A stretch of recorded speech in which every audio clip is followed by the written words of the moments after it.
And I believe so often, especially those of us who are intuitive, we see like the 10-year goal and we're like, why isn't it happening? And this is some of the problem that I see with a lot of the spiritual jargon. It's like, oh, just like manifest and it will happen. And it's like the reason why it's not your reality yet is because you need to become the living frequency of it. It's not about what you say, it's about the energy that you emanate. So those obstacles are showing up for a very important reason for you to embody the thing that you seek to desire.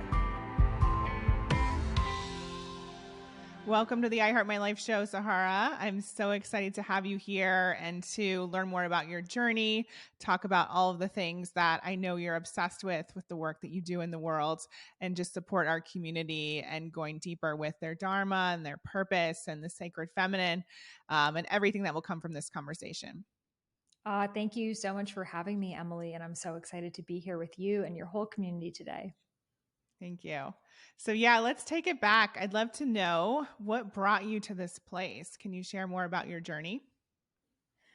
So for some reason, my soul just decided to have another spin back on planet Earth. It was like, now is a good time. I'll just come around at the most tumultuous era, see what's going on. No, um, honestly, I believe all of us got into the path of healing, spirituality, personal growth because we needed it. We needed it ourselves. And so often it's even things that aren't even from this lifetime, but from our ancestral lineage, from our parents' generation and those before. So my parents both immigrated from Iran. My mom literally escaped on foot during the revolution and the war. And my dad immigrated also right before the revolution. So for them, coming to the US was all about survival and safety and those kind of like baseline Maslow's hierarchy needs of I need to get my structure and my foundation. And then once I have that, then I can go for the wants and, the luxuries. And that was about where they got. So then I was born in this lifetime. And even as a kid, I was very connected to spirituality. So I grew up outside of Boston near Salem, Massachusetts, where the witch trials actually happened. And I, from a young child, was like obsessed with knowing everything about it. And I used to go to Salem and buy spell books and, create sigils and call in the four directions. And just something deeper in my soul felt connected to the unseen world. But the kids at school would make fun of me. And it was actually to a point that one day a kid threw me down a hill and I got a concussion for being a witch. And I rolled down this hill and, he had this like metal cast on it, hit my head. And when I woke up, all the kids were just laughing at me saying, ha ha, ha, burn the witch at the stake. So I literally in this lifetime had to relive the witch wound that so many of us talk about, that it is not safe for me to be magical. So after that, I stopped doing anything around spirituality. In fact, my school said I was not allowed to talk to the other girls, that we were witches together because we were scaring the kids. So it's like a literal replay of that situation of like, oh, you being different, you being out of the box is scary for people. So you better stop because you're the one with the problem here. So I stopped and I didn't really do anything with spirituality for over a decade until my early 20s when I got into yoga. And through yoga, I started to dive deeper into the mind body connection. I was doing Ashtanga yoga, which is a really like vigorous 3-hour day practice. And I was a raw vegan. And at this time, I thought I was going to actually be an international human rights lawyer because, I had seen so much of the suffering in humanity because of my family, going to Iran. I firsthand saw children fleeing from the Taliban and, just atrocious things that I would never even want to say on the podcast. From a young age, I saw it firsthand. So I never had to like go hunt for the shadows. It was like, it was right there in front of me. So I felt this responsibility of I have the freedom to be here in the US, to have a voice, to have a say, and I owe it to the other people who don't. So I started organizing protests and I became the president of our Amnesty International chapter. And I went to school in DC and I was like on a path to be an international human rights lawyer. And then it was when I was working in these NGOs that I realized that they weren't always doing what they said they would do.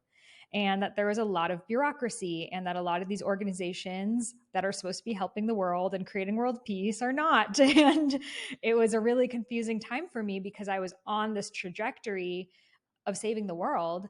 And I realized one, these organizations can't, but then two, I started to get really bad health issues.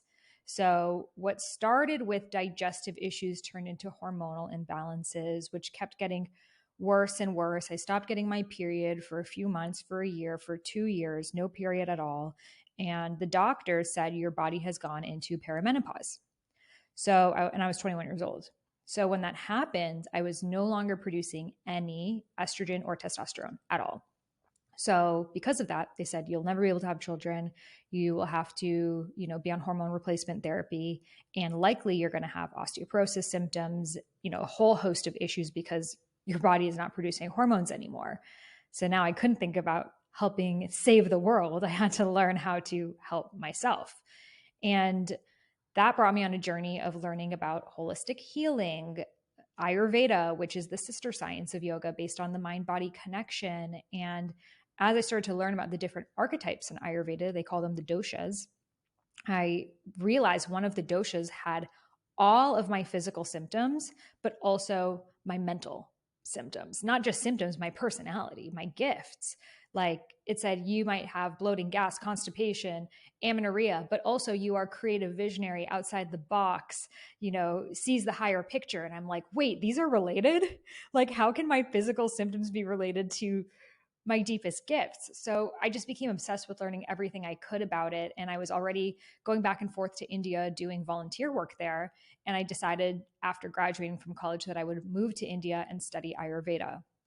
I ended up studying Ayurveda in India for 2 years and writing my first book because I knew that there were so many women like me, especially millennial aged women, who a lot of us have digestive and hormonal imbalances. So I just started writing and writing and writing. I didn't know anything about the book writing process. I figured you just write a book and then, I don't know, somehow it gets out there.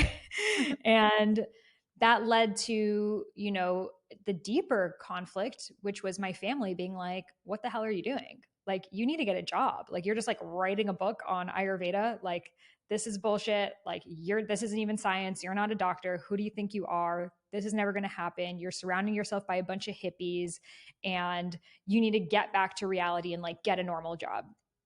And this was a period of my life that I was very confused because I realized how much of my life I was like living for their approval, for the gold star, you're enough, we're proud of you.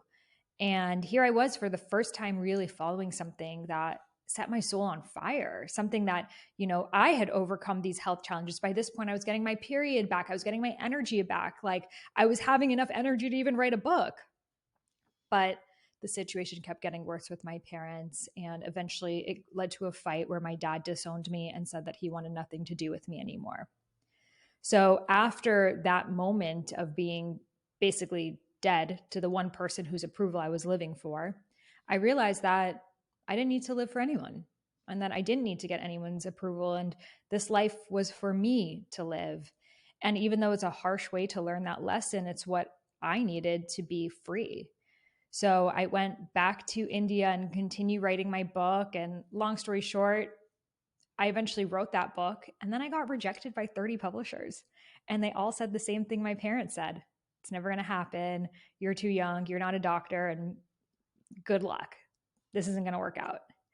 So most people there would have been like, great, time to quit. And don't get me wrong. I wasn't like 100% like encourage all the time. I was like simultaneous studying for a real estate exam in case this stuff didn't work. Like, I was still doubting myself all the time, but I would take 2 steps forward, 1 step back, 2 steps forward, 1 step back. So eventually I got basically the agent that wanted, that was publishing my book was approached by the Idiot's Guide group, and they were looking for someone to write the Idiot's Guide to Ayurveda. So I submitted for that job and I got hired, and that's how I wrote the Idiot's Guide to Ayurveda. So I had to write a brand new textbook on Ayurveda, 450 pages in a matter of 2 months. Wow. And that's when I realized that I could channel, because I would just look out the window and just text was coming through me, like specific Ayurvedic information that I could have never just made up, like gunas and subgunas. And a year after that, I walked up to Deepak Chopra, and we can go into that story. And he later wrote the foreword of my book. And here I am on this journey now. I've written 3 books and have created the Dharma Coaching Institute, training other people how to align with their soul's purpose. But I share this all because the path was in no way easy or straightforward, came with a lot of rejection again and again. But that was my soul's lesson to believe in my own truth. Wow, thank you so much for sharing that. I'm obsessed with all of that. So there's so much to unpack. I'm curious to know the piece around healing and getting your period back and all of that. What were some of the first steps you feel really impacted that for you? So my body was very vata imbalanced. So in Ayurveda, there's 3 doshas, 3 energy or archetypes, and they're based on the elements. So vata is the air energy, and a lot of us in Western society have too much of that. So it happens when we're moving all the time. We're not sitting and eating. We're distracted. We're eating a lot of cold foods. Like, most of us, especially at the time, I was a raw vegan. I was only eating cold foods, smoothies with lots of frozen fruit in it, salad with like no oils that are very hard to digest, like hard to digest kale. And I was living in Boston where it's so cold already. So that basically caused my digestive fire. We call our digestive fires, it's like a literal fire, like a campfire, right? Imagine you have this campfire and you're putting cold, ice on it every single day. Of course, that fire is going to go out. Now, if you're not digesting food, you're not going to be breaking down and assimilating the nutrients of it. So then you're going to become malnourished. If you become malnourished, it's going to send a signal to your brain of it is not safe for me to reproduce. We don't have the nutrients that we need. So, of course, it's going to shut off your menstrual cycle to protect you and protect having a potential child. So, that is like, and there's so many layers and additional factors that may be happening for someone, such as their thyroid, such as adrenal fatigue, polycystic ovarian syndrome, et cetera. But the baseline of it really is stress. And oftentimes in the wellness space, we're taught like, do lots of cardio, go on a juice cleanse, these really extreme things. And for a female body that is like supposed to be safe enough to feel nourished to reproduce, going on a juice cleanse and then a spin class, and then, having your mind going a million miles an hour constantly on emails and social media and WhatsApp, that's going to create that vata imbalance. So of course, your body's not going to feel like it's time for you to have a child. And so, did you change your diet? Like, what were some of the things that you transformed after getting that information? Yes. So because my imbalance was the Svata archetype, the first thing was the diet. So I no longer could eat raw foods, and everything I ate had to be cooked. Mm. So, from sweet potatoes and butternut squash, lots of root vegetables, grounding vegetables, soups, curries, things that were especially blended so they were easy to digest. So a lot of the breakdown has been done before it's even going into my body, as opposed to eating something like carrot sticks, which is like a lot of energy expenditure for your body. So switched my diet to that, no longer eating raw foods. I was also eating way too many nuts, because when you're raw vegan, everything is nuts: almond cheese, almond this, cashew that. So I created an allergy of nuts for myself unknowingly, and I was just eating nuts all day, every day. So, changing the diet, lots of nourishing, cooked, grounding foods, and then changing the exercise. So, instead of doing lots of cardio or my Ashtanga yoga practice, I was going a lot slower. So, like floor Pilates and like building strength in my system as well. Because when you're vata imbalanced, often your body starts eating its own muscles. So, you have really low, muscular structure. So, slow strength training, eating more protein. But then also the missing piece was connecting to my dharma, my purpose. Dharma is your soul's purpose, the big reason why you're here. I was looking outside of myself for the answers. I was like, oh, that person seems happy and successful working at a makeup company. Maybe I should do that. Or that person's doing this, or that person's doing that. And that was also creating this imbalance between the mind and the body. I was not using my gifts. In fact, I was often coming from this sense of like martyrdom of, oh, because my parents suffered, I need to suffer too. And I need to give my life to help the world, because so many of our examples that we see are like Dr. Martin Luther King and Mother Teresa, and they all died for the cause. So for me, I'm like, well, if I want to help others, I have to die for the cause. And that was creating a sense of martyrdom. And what I've learned is that living your dharma is actually integrating your highest point of joy with your highest point of service. Because if it's coming from joy, you're naturally going to have that energy to follow through and stay energized when of course the times get hard. Whereas if you're coming from this place of like, oh well, no one else will do it, so I'll do it, or this place of, well, it's going to make me money, and even though it's not what I want to do, I just have to do it, it's what people expect from me. You're creating an imbalance between your mind and body. So your physical symptoms are going to be your body's first response to tell you that something is off. So we actually call this karma. So, a lot of people think karma is just what goes around comes around, but karma actually means bounded action by the universe to keep you in alignment with your dharma. So it's like the barricades on the side of the highway. So we are all born living our dharma, our true expression, our soul's purpose, which is not a career or a job or a role, but it's like you fully alive. It's like your frequency, your essence, your scent, your texture, what you bring to every conversation, how you express yourself. That's your dharma. And we were all born living it. As children, we were naturally the expression of it. And we were all born on that highway on cruise control towards our dharma. But then life has many different exits. And it says, your parents will be more proud of you if you do this, or you'll make more money if you do that, or everyone from your hometown does this, so you should also do that. Or, you know what, it's going to be a lot easier for you to succeed if you copy what this person's doing, so why don't you just do that? And these exits, it's like when Disney World's coming, there's like more and more and more of them. So then you get scared. You're like, oh my God, everyone I know is getting off one of these exits. So if I don't get off one of these exits now, maybe it's going to be too late. And then I'm going to be stuck here with nowhere to go. So you see everyone getting off one of these exits of, this is just what people from our town do. This is just what it's expected. So the universe responds in karma. It says, let me make it a little bit uncomfortable for this person so they realize this is not the path for them. So it starts tap, tap, tap. Hey, something's a little off here.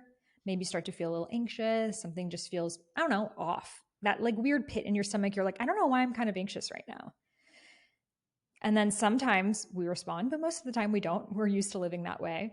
So then you continue to get off that exit. And then the universe is like, okay, she's not responding. Punch, punch, punch, punch. Maybe now you're having full on panic attacks. Maybe now you're having, breakdowns or conflicts or just areas that are out of alignment. People even showing their true colors. That's actually happening to bring you back towards your dharma. Sometimes we turn around, but other times we keep going off that exit. And then the universe is like, okay, hell no, I got to make this loud. So it's like collision, on your knees moment, accident, something that is so huge in your life that you have no choice but to look at it. And for every single person, they need deeper levels of breakdown to make that change. And again, that's not happening because the universe is out to get you. It's happening because life is not meant to be lived that way. It's to make it uncomfortable so you stop going in that direction. And it doesn't mean that you're any worse off if it needed to be louder too. Like Eckhart Tolle had to reach suicidal ideation for him to turn around and then eventually write The Power of Now.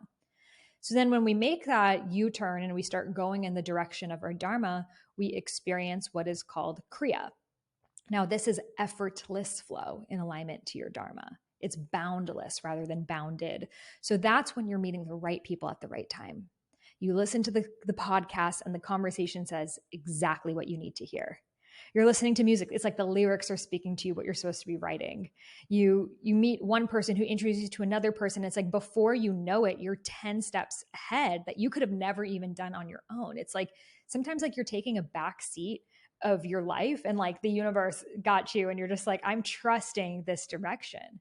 And that is kriya. That is effortless flow. That is the momentum you experience when you're living your dharma because the universe is propelling you. It wants you to live your dharma because only when you live it can you be the solution of the world's problem that you're here to be. So it's in favor of humanity for you to be living your dharma because you can be the lighthouse to awaken all of the people whom you're meant to awaken. And then show that light so they can become their lighthouses in themselves. So, after meeting Deepak Chopra, and it's, basically I walked up to him at a conference, had never met him before. I was always just a huge fan. And I gave him a PDF of my book and he read it and was blown away and reached out. And like all of a sudden my life went from like being rejected by 30 publishers to Deepak Chopra writing the foreword of my book. Like, talk about quantum leap right there. And I was like, what the hell is going on? Like, I was waiting for the ball to drop. I was waiting for the bad thing to happen because life can't always be this good, right? And it's like people tell you, it's like, oh, when things are going good, just brace yourself because something bad's around the corner. And I remember sending him an email and I was like, hey, Dr. Chopra, I see you talking about meaningful synchronicities, but do you think that life can always be lived in flow? Or do you think that periods of flow need to be followed by periods of inertia just to like counterbalance it? And he was like, Sahara, if life is not in flow, then something's wrong. And that to me was like, oh shit, wait, so Kriya is my new normal. Like life can always be lived in this way that I have the energy and the creativity and the joy and the insight and the community and the support to amplify me in the direction of my Dharma. Not that I'm constantly having to explain myself to people and reach another threshold. And, when I'm doing this, it's just the universe telling me this is not the way. And that shifted everything for me because I had unknowingly had this programming going on that I needed to struggle. So I share this with you because so often we've all been conditioned this way. Our parents did the best that they could, but it's not the truth because we are living in this beautiful time where we can be in our zones of genius, in our soul expression, and that doesn't mean there's not going to be any challenges. Of course there's going to be challenges, but instead of those challenges something that knock us off of our path, it's like, how do we integrate that and take those lessons to bring us even greater momentum towards our Dharma? Thank you for sharing all of that. And I love how you described that intersection of like, or the combination of, did you say your joy, your ultimate joy, and then And service. Yeah. your, yeah, Yeah. So your Dharma is your highest point of joy and your highest point of service. Together, that's your purpose. that's amazing. I love that. So good. So what do you do in those moments? You mentioned challenge, in those moments where not necessarily that things aren't flowing, but they're not exactly happening as you predicted, or there are some challenges or roadblocks that come up. What is your mindset around that, and how do you actually integrate it into your life? So the first question I ask myself is, what is this teaching me right now? Because and this is why it's important to have time to step away from the business, from the thing, to be like, what is my truth? What do I desire? What energy do I want to be in? So let's say my core desire is peace. I want to live in peace. But then I keep finding myself in conflict all the time. It's like, okay, what is this teaching me? Maybe I'm saying I want peace, but I'm not living my life in alignment with peace. So what is this teaching me right now? Maybe this isn't the right job for me, or these aren't the right people for me, or maybe I have not been sharing my full truth, that I end up in these conflicts because I didn't express myself truthfully from the beginning. So really asking yourself, what are your values? What do you desire to experience? And then what is showing up and what is it teaching you? And where's the miss right here?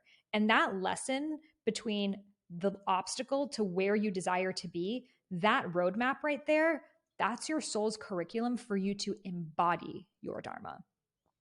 So I repeat this, that is your soul's unique curriculum to help you embody your Dharma. Because let's look at my own journey. At the very beginning, I said, I want to write a book on Ayurveda, but I was not embodied in writing that book on Ayurveda yet. It was an idea that I had, but I needed to go through the obstacles of being rejected 30 times, being disowned by my family, having no money, living in India, being broke. And when I say no money, my hut was $2 a night and there were rats in it.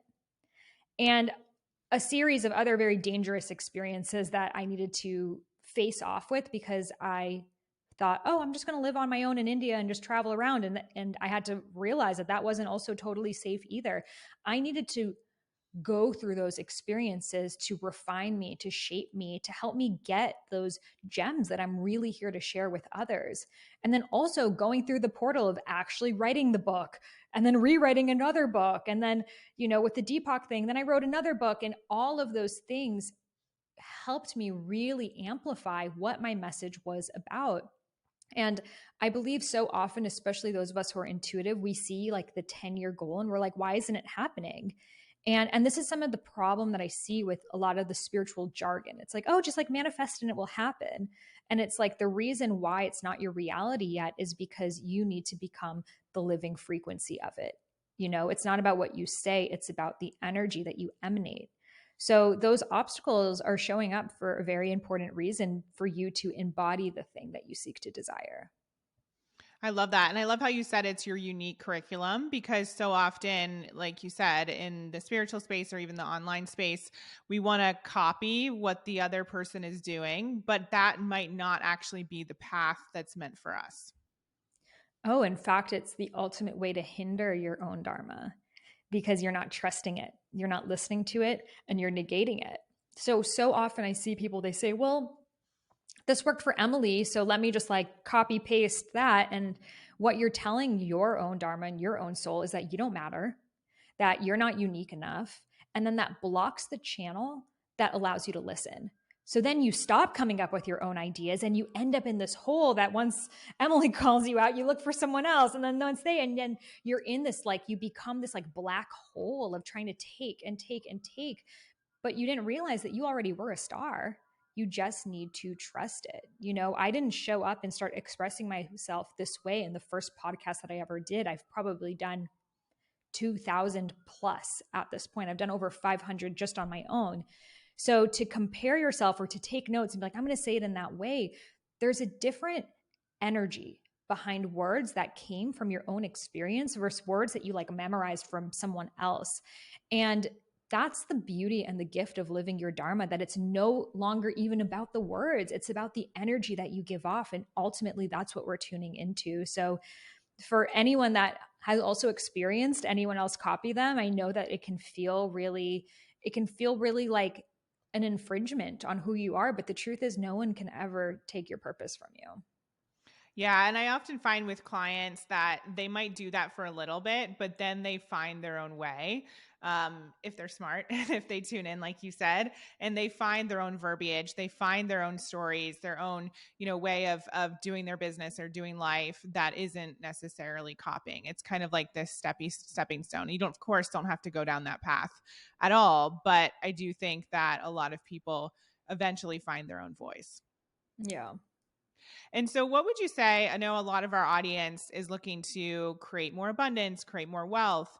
So, what would you say has worked for you, or would you advise in terms of really embodying that next level version of yourself when you're meant for more and you know that there's abundance out there? What are the steps that you'd recommend? The number one tip I would recommend is to tune into your visionary self. Stand for a message, stand for a cause that's greater than you, and gain clarity in your voice. Because the truth is, if we are just, again, repeating what we've heard, we're never going to get our ultimate level of abundance, because then the supply is many, right? If there's 1,000 of us saying the same thing, the supply is 1,000. If there's only one person saying that thing, the supply is one and the demand is infinite.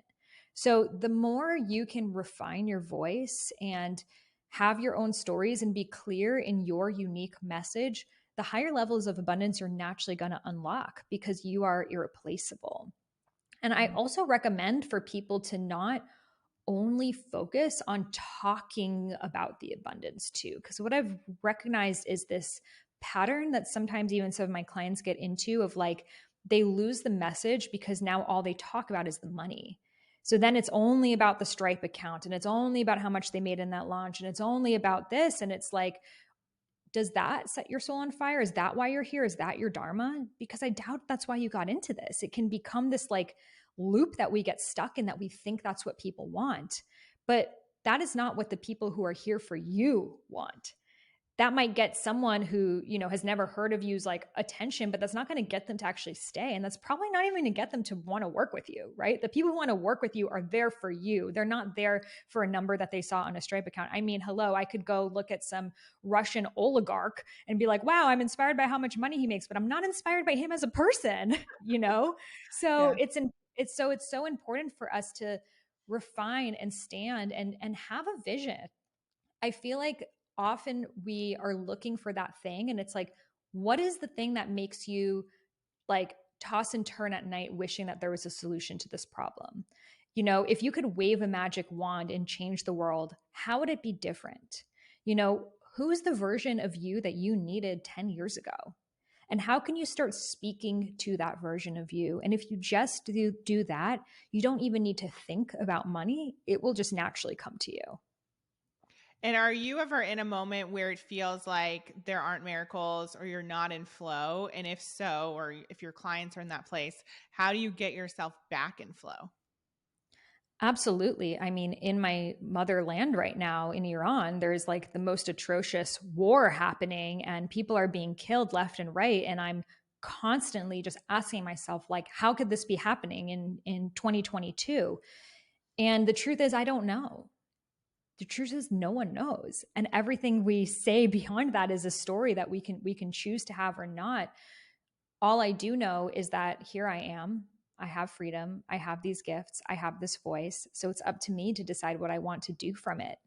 So the times that I'm like, oh, I'm creatively blocked and expressed, that's also a story. I used to have a story of I can't write unless I have a full free day in my schedule, until I had to write my book and I never had a full free day in my schedule. I had like 2 hours between calls. So what mattered to me, writing my book or like holding on to this belief? So I would realize in those 2 hours, I would write like 18 pages and then I would make it work. And instead of having this like perfect, like beachfront Bali experience at all times, and only then can I be creative, I'm like, oh, this actually helps me understand why so many people are struggling, because they're in between multiple jobs, because they have their kids crying in the other room, because they're in conflict with their husbands. Those things actually help me speak to the exact people that I'm here to speak about. Because no, it's like, sure, imagine I came on here, I'm like, I've never had a problem a day in my life, and that's why I'm living my purpose. Then it's like, great, bitch, like that's just you. Yeah. So those things that are showing up for us that are our creative blocks, do we want to hold on to that story? Because I guarantee you, if I gave you 10 seconds right now to tell me your vision, you would come up with something. And we just have to trust our inner voice that's always there. Our highest selves are always connected to us. Our intuitions are always speaking to us. Yes, we can have the rituals and we can go on the retreats and we can do those things, but we actually don't need any of them. It's so interesting because I've had conversations like this a couple times over the last few weeks with people who are in the business of helping people. And so, how do you like stand? And I agree with you, by the way, but how do we stand here and say, you don't actually need the retreats, you don't actually need the program, you don't actually need the person, and then go out and like market the thing and try and get people into the thing? Because if you join something because you think you need it, you're coming from a disempowered place. Hmm. Don't join anything because you think, oh, once I have that thing, then they'll make me successful. This program's going to make me rich. This retreat's going to give me lifelong nirvana. This person is the code to my whatever. Never join anything from that place, because you are already whole. You are already sovereign. And every single person has a new aspect, a new layer, a new thing that you can learn about. Just, being here on this podcast and listening to you, listening to me, there's something in there for you, but ultimately it's you. So for Hmm. me, I always am joining courses and masterminds, and they have definitely, like, I've brought things to my mastermind that maybe would have made me go down a rabbit hole and do something that would have taken me stress and months and maybe years to figure out. I would have figured it out eventually. It just helped me get there sooner and faster. But then there are also things that I don't bring to anyone, that I just sit with in my heart. And that's really what I need. And I think that wisdom is being able to discern between the two. Yeah. It's so interesting. I was having a conversation with my husband, and one of his best friends is a sleep coach, and he had a client hire him for 6 months of private coaching. But after 2 sessions, he'd already figured out the issue, and he figured out like what the issue was with the sleep, and it was already seeing changes. And he's like, you know what? I'm actually complete. Didn't ask for a refund or anything, just knew like his soul had gotten what it needed, and then went on and did his thing. And I think it's so interesting how we're so attached to like making the most of every scenario, and we feel like we need to see it through to the end and get this thing from one person and get the perfect strategy. But if we just tune in and like trust the process and trust why we're there and not be attached and be more in the moment, like how much more could we experience from that whatever it is, that coach, Yeah, that it program, that could have thing. just been the permission that he needed, Yeah. or the lesson could have been asking someone for help. And like once his soul recognized, okay, I have a sleep problem, I need to get help, and then, got the wisdom too that it was like complete and he got his goal. So I mean, he could have stayed on and done the rest of the calls, but I sign up for things all the time and I get the gems, I get what I need, and I'm like grateful, and I move on. And I think that sometimes we see this happen in the coaching space of like, I need to milk it for everything that it's worth. But what matters is what you're doing with it, Yeah. and if it's just one perfect little gem that you got and that's all that matters, you got exactly what you needed. So beautiful. So I love the conversation around the doshas. And I know you have like a quick 90-second quiz on your website where people can take that and just figure out where they're at. Is there anything else you can share with us in terms of the different types, though, so that people could be getting even more excited about that and learning more? Yeah, so I'll give a little recap. So dosha means energy, they're based on the elements. So air, vata. Mentally, you're going to have symptoms of air. So you're going to have lots of ideas. You're going to be creative, artistic, idealistic, think outside the box. However, when there's too much air, it's going to be like the wind or a tornado. You're going to be anxious, overthinking, overwhelmed. And then physically, symptoms of air, bloating, gas, constipation. It's cold, it's dry skin, eczema, low period, low hormones. So if those are your symptoms, then you likely have a vata and air imbalance. And I have a book, Idiot's Guide to Ayurveda, as well as my cookbook, Eat, Feel Fresh, and a course with Mind, Body, Green. It's all on my website with what to do with that. And that was my problem. So eating the warming foods, more oily foods, more grounding exercises will be the best for you. Then we have the fire, the pitta dosha. So in the mind, it's a fiery mind. They are sharp. They are goal oriented, driven. They get the job done at all costs. They can be a workaholic. They can be sometimes even just like very controlling. And if you think of like Gary Vee personality, they tend to have that like go, go, go, hustle, hustle, like a traditional entrepreneur. So on the good side, it's like they get the job done, but when there's too much, they can be angry, impatient, explode. Then physically, it's fire in the body. So we got rashes and hives, rosacea, hyperacidity, heartburn. Your heart is literally burning, redness in the face, inflammation. So if those are your symptoms, you likely have a pitta, fire imbalance. Then kapha, the earth energy. The earth is cool, it's slow moving, it's dense, grounded, damp. So mentally, a kapha, earthy person is a little slower, calm, grounded, motherly, peaceful, sing-songy voice. But when there's too much of that too much of that earth, it can be slow to take action, slow to create change. It can feel like, oh, I'm just too exhausted for everything in life. Like all these people, they're running businesses and doing podcasts, like I can't even get out of bed, and again, we have periods of these as well. So think about even depression. That can be a side effect of too much of this kapha energy. And then physically in the body, you feel sluggish, dense, mucus, phlegm, allergies, clammy, cold hands, gaining weight. These are all symptoms. There's too much earth. It's like your body's holding on to things, water retention. So those are signs you have too much of the kapha. Now, we're all born with a combination of all three of these doshas in various amounts. So you're not just one or even two, you're all three. But some of us are born more air, fire, some more fire, earth, some more earth, water. No. So water is actually, I'll just address this. Water is combined between pitta and kapha. So actually it's fire water and earth water. But think of the difference of a wave, like a water like wave a water in a wave form can be very like a tsunami, right? Whereas water in a pond is very slow. So think about the difference of water. So that's why it's in both. There's not just a water type on its own. So we're born with a combination of all three, but in life we might take on a different dosha. So for example, may have been born, like I'll share a client of mine, Aaron. He was born a very artistic, creative kid, always doing skits, improv games, very vata.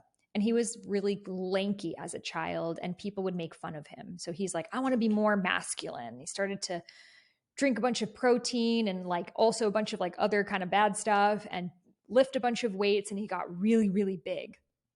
But then he started experiencing all these health issues, acidity and inflammation, and his body just wasn't able to sustain this mass it had put on. So he came to me and I asked him, what were you like as a child? And it was like this really idealistic, artsy Vata kid, but he had turned himself into a Pitta, which he was not, being so structured, so type A, so organized, but it was not who he truly was. So he was experiencing all this stress, all this agitation, all of these imbalances.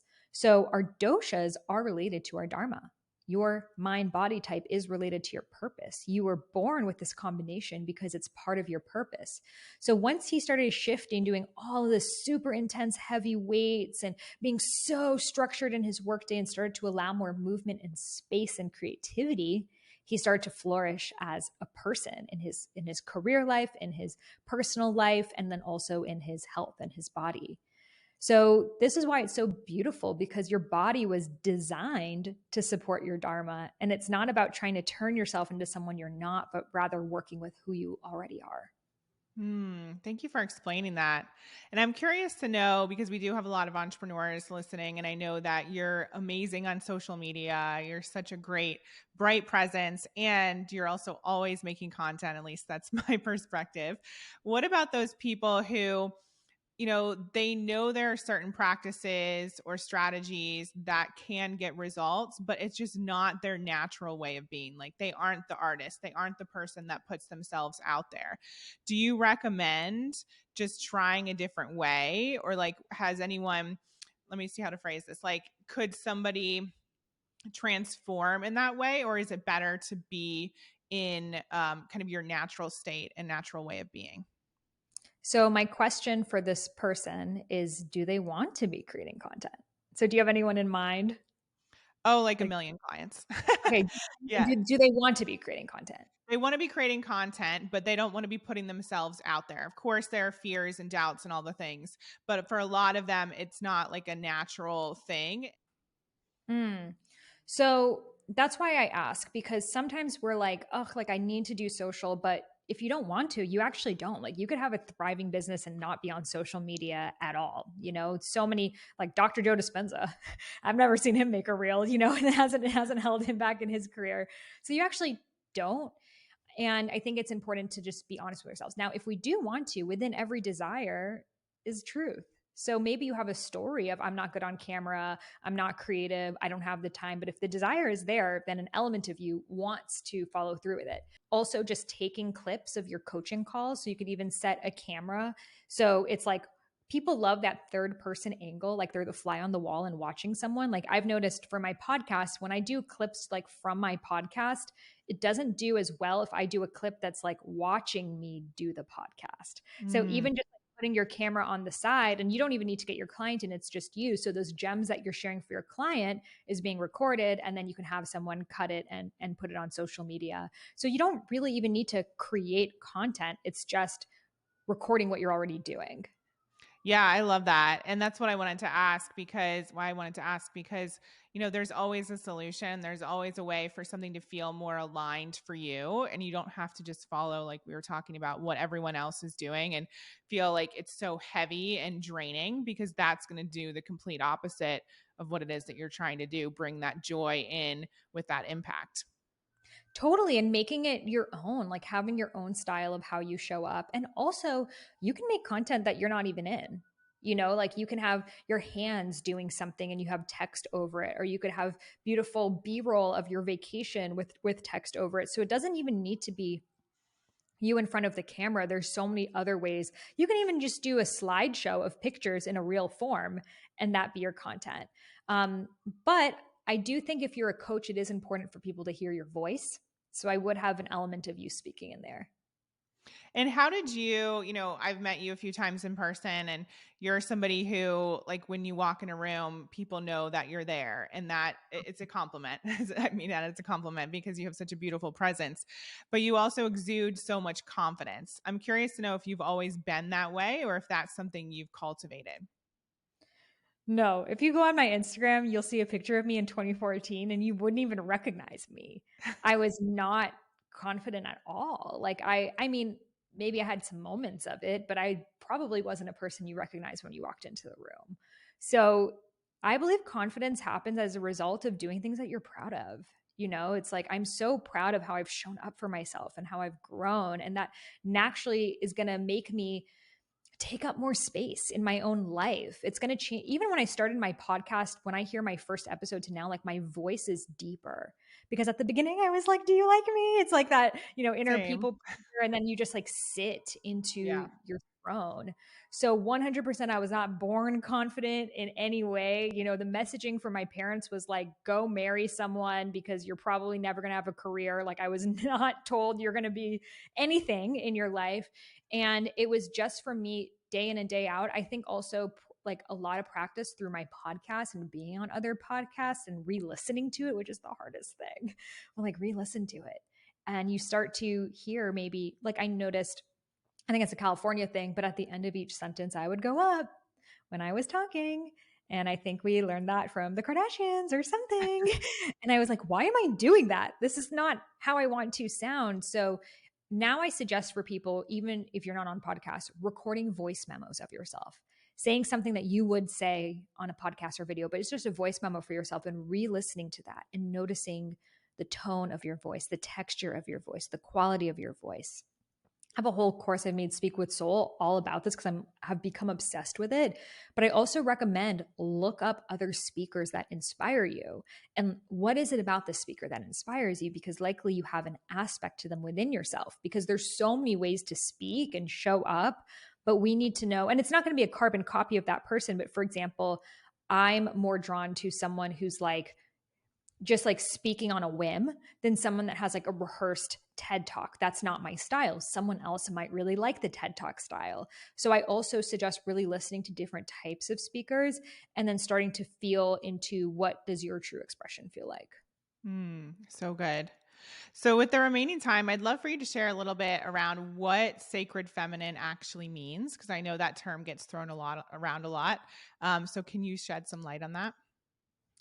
Yes. So oftentimes we hear it's like you're either too masculine or you're too feminine, and it's this one or the other thing. And we hear, feminine qualities are soft, submissive, subtle, receptive, beautiful, nurturing, caring. And then masculine qualities, driven, ambitious, purpose led, organized, still. And it's like you're one or the other. And then I, like many women, would shame myself. Why am I so masculine? You know, and I realized that that was not what the feminine really is. Because you tell a mom, whose child, there's literally been instances that a child was like nearly underneath a car and the mom picked up the entire car with like Hercules strength. Is that not feminine? Or all of the women who have, all the women in Iran creating the first female led revolution right now. Is that not feminine? It's like the matriarchs in the family that have often led change and shift. And so much of history has been distorted that we think it's the masculine. The feminine's greatest role is just to serve the husband. And right now, what we're realizing is the feminine is all of it. There are so many different archetypes within it, like Durga, who is the warrior goddess, or Kalima, who is the fierce goddess of destruction, but also rebirth. And that we don't need to cut ourselves off from the sides of ourselves that are wild and fierce and strong and confident because we have been made to believe that we won't be loved if we show up that way. So for me, the sacred feminine is embodying your full feminine expression and not doubting and diminishing any side of yourself because you believe that only then you will be chosen. Mm. Is there anything in particular, whether it was a block or anything that you mentioned so far, that took you longer to shift or overcome or make peace with? Because of not connecting to my sacred feminine. Yeah. Totally. I mean, hello, people pleaser in this, of for me, I had this underlying conditioning of I need to be liked. If people don't like me, I won't be safe. And I remember I was crippling with fear when my first book came out because I was so afraid of the reviews. I was so Mm. afraid that people would write on Amazon and be like, this book sucks. Who does she think she is? This is bullshit. Like all of the things that I was dreading my book to be out because we have been conditioned. And it comes from this place of like, if people don't like me, I'll be kicked out of the tribe. And if I'm kicked out of the tribe, evolutionary, I won't have access to resources and then I will die. That's kind of what the thought is, even though we're not like literally thinking that. So I had to go into that of where is it coming from, in my conditioning, in my society, in my upbringing, and realize that so much of what women are taught to be is like to be nice, to be good, to not ruffle anyone's feathers, don't be too loud, don't be too assertive, don't state your needs, you're going to scare people away. And me doing so was scaring my true self away. It was scaring my own authentic expression away. So it's not that I would have been in a different place. I think I could have done my journey with a lot less anxiety had that Mm. not been there. Not so much worrying, this fear of what if I'm canceled? What if they don't like me? What if they this? Like, if I just trusted myself, like this whole process could have been so much easier. So I share this with people, and it's like we all have to learn the lesson in our own unique way. We have to reach that level of karma that our souls need. But it's like everyone is saying this for a reason, right? And that's why you see women often in their 40s and their 50s, they're like, I finally don't care what people think. And it's like to realize that if that's the ultimate truth of where we're heading, that it might take us 4, 5, 8 decades to get there. What if we adopted that today? And where would we be? And how much more free and expressed? And one gift of that is since adopting that, I'm not going to care. And not that I'm free of it. Like I still care what people think often, but it's not like this day to day thought that I have. But since then, I've become a DJ and I perform at festivals and I dance and I have so much more joy in my life. And that's what's on the other side. Mm. Beautiful. And do you think that little girl in Salem, did she know that this is what you were meant for? Ooh, I believe that she knew that she was here to be connected to realms that were deeper than the scene, and that she always knew that she was here for an intuitive purpose. And I don't know that she knew like this exact process. She's like, podcast. I Yeah, mean, I no. should have, I should have invested in that. Imagine, I foresaw that. But I think as children, we know our gifts. And then through life, we're surfing with the waves of what's showing up. And it's like, how are we going to use them? And every single day is a lifelong journey. I think one of the hardest things about having a business and being a creative and intuitive person is you're like playing in this kind of like structured, regimented, often like wounded masculine realm where it's like you need to show up in this way and, have the sales emails and be consistent in this and that, and to honor your truth and to sometimes say, what matters to me even more than revenue or whatever else is to be in integrity with myself. And that's often the biggest lesson that we learn. And that's actually how we quantum leap, because we're choosing ourselves and our true missions in that time that we could have been tested and taken another alternative path. Yeah, I so resonate with that. A few years ago, I woke up and I just realized I wasn't happy and I was about to launch something that was not in alignment. So we completely canceled it and we've been pivoting and, turning things off and starting new things ever since. But I just realized the most important thing that I cared about was being in alignment and living out my truth, and nothing else was ever going to, trump that or be as important. Totally, because it's like once you realize that you're a lion, right? You can't go back to the zoo. You can't Yeah. play in those same little like you can't unsee the truth. Once you've tuned into it, now you got to make those shifts. It might be hard, and especially when you've created like a business around it. And that's the thing too that I feel like no one talks about is like as a personal brand, you're always going to be pivoting. Like if you're the same person than you were 10 years ago, like something's wrong. Like you need to constantly be outgrowing and refining and learning the lessons and moving on. And that old paradigm told us like, okay, if you're a dentist, you must forever be a dentist. If you're an accountant, you must forever be an accountant. But especially when our brands are around what we're learning and integrating, as we learn and integrate more, our brands are naturally going to be a reflection of that. So I think one of the hardest parts is allowing ourselves to be multidimensional and being like, yeah, that was 100% my highest self at that moment in time. And now it's over here, and it's okay if I'm no longer part of your journey. Totally. And I think that's the thing people are scared of is they're wondering what their audience is going to think. Are people going to be confused? But what I realized is, especially running a brand called I Heart My Life, I can't be out of alignment and actually serve people. Like it literally does not go hand in hand. And so the best thing I can possibly do for my clients and my community is to make sure that I'm living my highest truth and joy and be in alignment. Absolutely. And we can feel that. Like we can feel when someone is authentically embodying that versus saying that, and maybe they have the perfect copy and the perfect funnel, but you can feel if it's not Right. truly their energy. Yeah. So, final question we ask all of our guests here. You're a living example of this. What is one way that our community can create a life that's better than their dreams and far exceeds even their wildest imagination? Ooh, I would say tune into your Dharma archetype. I have this quiz, dharmaarchetypequiz.com. So for me, I'm a visionary as well as an artist. For someone else, they might be a nurturer and a researcher. For someone else, they might be an entertainer and a warrior. So tune into what your authentic Dharma archetype is, and then make that the pinnacle of your life and build everything around it. So good. So, you mentioned some incredible links. We'll definitely put those in the show notes. Where else can people find you and follow along on your journey? Yay. Well, thank you so much for having me.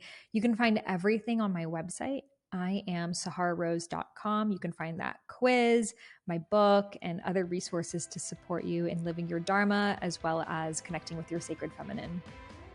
Thank you. This has been one of my favorite conversations. So thank you for your time and your energy and all your wisdom. We so appreciate you and can't wait to see what you do next. Thank you for having me.